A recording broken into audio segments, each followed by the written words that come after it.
This video chart presentation is Sealy Corp. Sealy is a New York Stock Exchange company trading our ticker ZZ.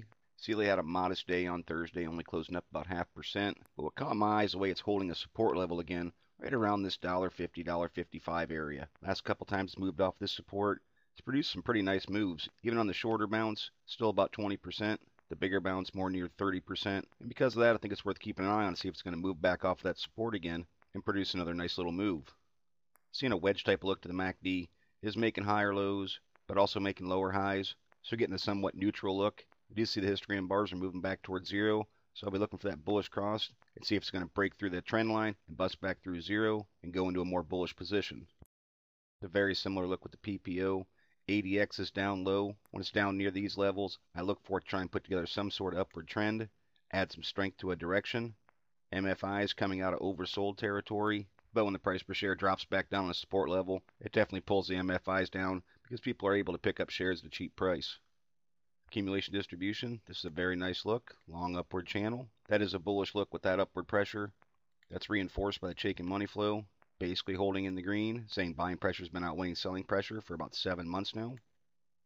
CCI, I have to look at this a little bit along this level, making a higher low, pushing above negative 100. Bottom feeders will use that as a buy point. If it breaks back down through negative 100, that's the point to sell and get out of the play. But that's just the way that some bottom players use the CCI. Technically speaking, the buy point would not be until the break of positive 100 up here.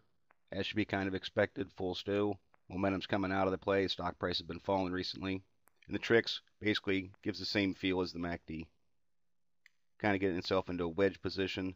Needs to break through zero. Needs to try and break that downward trend line in order to show some bullishness in the tricks. RSIs still in bear chart territory, holding below 50. As always, be looking for that push above 50 with the red and gold lines, long-term RSIs, and for them to hold above 50. I always like to point this out because it is kind of important just to recognize how frequently this happens. See the RSIs right through there, push through 50, stock is on an upward path. Then when they come back down through here, a little bit of a break, giving signs of weakness. Finally, the break below right through there, and there goes the stock price. So that's why I always look for the RSIs, the long terms, to hold over top of 50 to show sustained bullishness. But as always, it does come down to the candles. I would put a bottom support right there at $1.52. Historically speaking, that was a resistance and support point. If it can't hold that, odds of it coming down here and testing this $1.37 mark, somewhere right through there to test this old bottom support, are greatly increased. But for right now, I'm going to look for it to try and hold this level and see if it can take these indicators, which are a bit undecided, and see if they're going to pick a direction.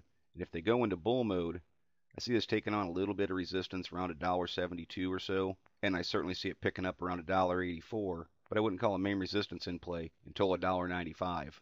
That's a nice upside of more than 20% from where it is right now. And importantly, the next resistance point after that won't be up here until over $2.30. Could be as high as $2.45, but realistically, I'd look right in through that area for it to start picking up. So the chart has a real nice upside with a relatively limited downside with stop losses just below the current price per share. It doesn't trade a ton, but it's not bad liquidity, 436,000 shares. And on any surge in the share price, I'd expect to see them volume levels pick up, providing more liquidity to get in and out of the play based on a trader's particular style. Still a pretty nice looking chart. I like the support level, and I think it's one worth keeping an eye on to see how it performs from here forward. As always, really my interpretation of the ZZ chart. Thank you for watching, and trade smart.